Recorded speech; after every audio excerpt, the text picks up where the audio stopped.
Mayawati ji, welcome to walk the talk.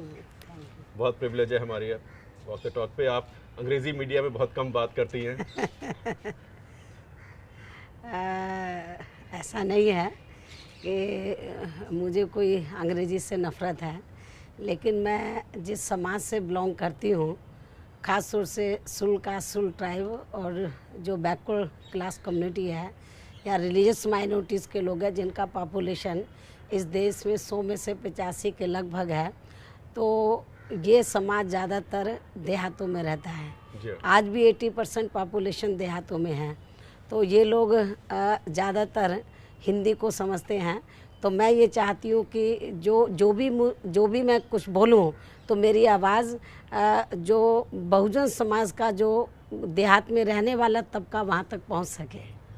लेकिन आप तो पढ़ रही थी, आप तो कलेक्टर बनने वाली थी, वहाँ इंग्लिश में काम करना होता है। मैं फिर मैं इस लाइन में नहीं सोचती ना। जो लाइन मैंने पकड़ी है कि इस देश में जो दबा कुचला तबका है वो अपने पैरों पर खड़ा हो सके, उसके लिए जो मैंने अपनी लाइफ सेक्रीफाइस किया है, तो फिर मैं इस लाइन में नहीं आती, फिर तो मेरी लाइन दूसरी होती। तो फिर मैं आज इधर गर्मी में खड़े होकर आपसे बात नहीं करती, फिर एयर कंडीशन कमरे में बैठकर तो किसी को हुक्म देती होती। इतनी बड़ी राजनेता ना बनती तो शायद मैं भी गर्मी में खड़े होकर आपसे बात नहीं करता। आप तो दुनिया भर आपके साथ गर्मी में सर्दी में घूमती है। आपको कभी इस बात का अफसोस होता है कि आप IAS बनने चली थी लेकिन राजनीति में आ गई और उसके बाद विवाह भी नहीं कराया, और आपकी राजनीति तो बहुत टफ राजनीति है, ग्रास रूट्स की। नहीं, मुझे जब तक मुझे इंडिया की जो पॉलिटिक्स है तो और ब्यूरोक्रेसी के बारे में जब तक मुझे इसकी पूरी जानकारी थी नहीं कि भाई इंडिया के अंदर ब्यूरोक्रेसी के ऊपर राजनीति बहुत ज़्यादा हावी है, इसका जब तक मुझे एहसास नहीं था, तो तब तक तो मैं सोचती थी कि भाई मुझे IAS ऑफिसर बनना चाहिए और IAS ऑफिसर बन के मुझे अपने समाज का भला करना चाहिए। लेकिन जब मुझे मालूम पड़ा कि इस देश की जो ब्यूरोक्रेसी है तो उसके ऊपर राजनीति बहुत ज़्यादा हावी है, और जब तक मैं राजनीति में कामयाब नहीं होती हूँ या मैं किसी लायक नहीं बनती हूँ तो मैं अपने लोगों का भला नहीं कर सकती। और इस बात का एहसास मैंने कब किया, जब मैं 1995 में, जब मैं 3 जून 1995 को आबादी के हिसाब से देश के सबसे बड़े प्रदेश उत्तर प्रदेश की मुख्यमंत्री बनी। और मुख्यमंत्री बनने के बाद बहुत छोटी उम्र में, और जब मैं मुख्यमंत्री बनी तो एक नहीं कई IAS ऑफिसर, कई IPS ऑफिसर जब मेरे पास आए और उन्होंने कहा कि मुख्यमंत्री जी आप हमें आदेश दीजिए कि आपकी जो प्राथमिकताएं हैं तो आप बताएं कि हम उसको किस तरीके से हम उसको आपकी प्राथमिकताओं को हम पूरा करा सकते हैं, आपके हम हुक्म का इंतज़ार कर रहे हैं। तो मेरे सामने एक नहीं जब कई IAS ऑफिसर तो अपनी वो नोटबुक लेकर खड़े हुए कि आप हमें आदेश दीजिए, तो मैंने जब उनको आदेश दिया कि हमारी सरकार की बहुजन समाज के इंटरेस्ट को ध्यान में रखकर ये प्राथमिकताएं हैं, तो आप इस और आप लोगों को ध्यान देना, तब मुझे एहसास हुआ कि ब्यूरोक्रेसी से बड़ा जो पॉलिटिशियन है, पॉलिटिशियन यदि चाहे तो ब्यूरोक्रेसी के जरिए बहुत कुछ अपने समाज का भला करा सकता है। IAS में गई होती तो वो 37-38 साल की उम्र में तब ना मैं मुख्यमंत्री बनी होती, कलेक्टर भी नहीं बनी नहीं कलेक्टर, और फिर मैं अपने समाज का जितना मैंने भला किया है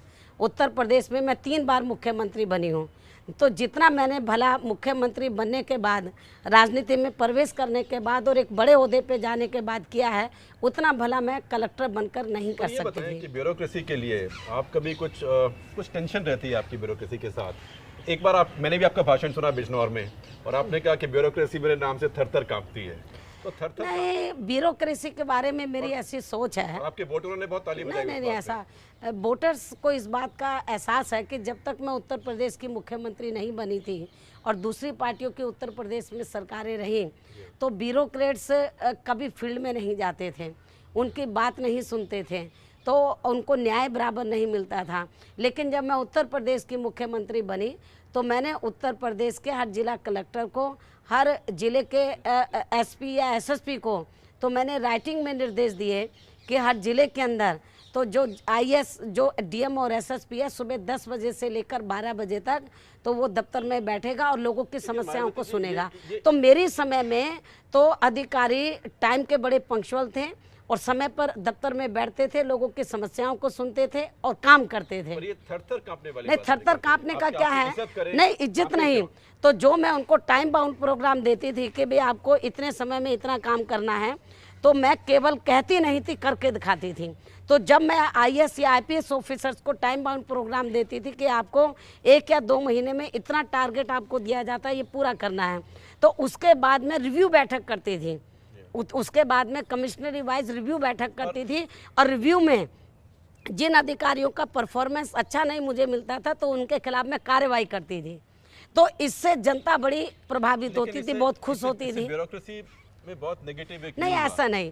जो नहीं, देखो, जो ब्यूरोक्रेसी है, तो जो काम में विश्वास रखती है और जिनको इस बात का एहसास है कि हमारी जिम्मेवारी क्या है, क्योंकि जो लोग आईएएस या आईपीएस में आए तो वो उनको ये मालूम है हम किस मकसद से आए हैं, हमें जनता की सेवा करनी है। तो जो इस मकसद को समझते हैं उन्होंने कभी रियलाइज़ नहीं किया। लेकिन जो लोग कामचोर अधिकारी हैं, जो जिम्मेवारी को बराबर नहीं समझते, उनको जरूर रियलाइज करते हैं। जितने तबादले हुए कि लगेगा कि 3/4 अधिकारी कामचोरी है, और थोड़ी विरासत तो आपकी भी रही काशीराम जी की। नहीं, ऐसा नहीं। मान्यवर काशीराम जी को कहाँ राजनीति विरासत में मिली है? उन्होंने भी नहीं, वो जब मैं आई हूँ तो मेरे आने पर ही पार्टी बनी है, उससे पहले थोड़ी ना पार्टी। 14 अप्रैल 1984 को बहुजन समाज पार्टी का नाम रखा। तो मान्यवर काशीराम जी को मैं अपना गुरु मानती हूँ। वो मेरे से उम्र में बड़े हैं, मेरे से पहले पॉलिटिक्स में आए, इस मूवमेंट से जुड़े हैं, तो लेकिन उनका मेरे ऊपर आशीर्वाद रहा है और जब तक, और मैं भी उनके साथ में जी जान से लगी रही। यदि मैं मेहनत नहीं करती, उनको भी राजनीति विरासत में नहीं मिली, मुझे भी नहीं मिली। चाहे मान्यवर काशीराम जी का सवाल मेरा सवाल है, चाहे हमने जो भी कुछ किया है मेहनत के बलबूते पर किया। इतनी कंट्रोवर्सी क्यों हुई उनकी बीमारी के बारे में? नहीं, अभी वो क्या है कि उनके जो परिवार के लोग हैं तो वो बेचारे सीधे साधे हैं, तो जो विरोधी पार्टियां हैं तो वो उनके सीधे साधे होने का वो फ़ायदा उठाती हैं। वो ही नहीं, कोई और भी हो, तो उन्होंने उनको थोड़ा लालच दे करके भाई आप किस तरीके से मान्यवर काशीराम जी को ले आओ, हम आपको बढ़ावा दे देंगे। उनको लोग तो ये कहते हैं उनको कुछ पैसे का भी लालच दिया गया, कुछ राजनीति में हम आपको कुछ बढ़ावा दे देंगे, ऐसा करके उनको इस्तेमाल किया गया। वो पहले भी तो ठीक चलते थे, तो इसलिए अभी एक होता है थोड़ा सा ऐसा, जब वो लालच बहुत बुरी वाला है। अब उनके हाथों में, विरोधियों के हाथों में खेल गए तो उन्होंने थोड़ा विरोध किया। तो मैं समझती हूँ कि जो पूरे इंडिया में जो बहुजन समाज है, तो जब उन्होंने विरोध किया, मान्यवर काशीराम जी के यहाँ पे रुकने को लेकर मेरा विरोध किया, कोर्ट कचहरी में गए, तो खुशी की बात यह है कि पूरा देश का बहुजन समाज एक भी उनके साथ खड़ा नहीं हो, सारा का सारा मेरे साथ रहा। तो इसलिए मुझे पूरी खुशी है कि जो कुछ उन्होंने स्टेप उठाया तो बहुजन समाज ने उसको रिजेक्ट किया। लेकिन आप उनका ऐसे ध्यान रख रही हैं जैसे परिवार रखता उनका? मान्यवर काशीराम जी का मैं समझती हूँ कि उनके परिवार से ज़्यादा ध्यान रख रही हूँ। मान्यवर काशीराम जी का जो भी उनको आके देखता है, जिस तरीके से हम उनका पूरा ध्यान रखते हैं, उनको हर प्रकार की फैसिलिटीज उपलब्ध करा रहे, सब कहते हैं कि एक बेटा भी ऐसे बाप का ध्यान नहीं रख सकता था। तो आपको इसके बारे में कुछ छुपाने की जरूरत नहीं है? मैं नो, बिल्कुल कुछ भी नहीं। जो भी अभी एम्स वाले आए, माननीय सुप्रीम कोर्ट ने एम्स वालों को डायरेक्शन दिया कि आप जाकर देखो, इनके घर वाले ये बोलते हैं कि बराबर इलाज नहीं हो रहा है। एम्स की 7 डॉक्टरों की जो स्पेशलिस्ट है कई बीमारियों में, उनकी टीम आई, उन्होंने कई घंटे मान्यवर काशीराम जी को एग्जामिन किया और पूरी दवाइयों को देखा कि जो उनकी दवाई चल रही है बराबर। लेकिन उन्होंने मान्यवर काशीराम जी के बारे में रिपोर्ट माननीय सुप्रीम कोर्ट में दाखिल की कि जो दवा चल रही है वो कंटिन्यू रहनी चाहिए, इलाज बहुत बढ़िया चल रहा है, इनको हॉस्पिटल में एडमिट कराने की जरूरत नहीं है। तो जब एम्स वालों ने हमको वो क्लियर सर्टिफिकेट दे दिया कि उनका बढ़िया इलाज चल रहा है और उनको हॉस्पिटल में एडमिट कराने की जरूरत नहीं, तो हमें क्या चाहिए? लेकिन ये कहा जाता है कि आप छुपा के रखती हैं। मैं छुपा के मैं क्या रखूंगी? किसी को मिलने नहीं देती मैं क्या छिपा के? ये मेरा रेजिडेंस है हॉस्पिटल के लिए। हॉस्पिटल में हमने किसी को मना नहीं किया। हॉस्पिटल में मैं आम दरबार लगा दूँ, क्योंकि मुझे क्या मालूम है कि कौन आदमी किस शरारत के तहत इधर आ गया। मेरे को Z+ की सिक्योरिटी मिली है।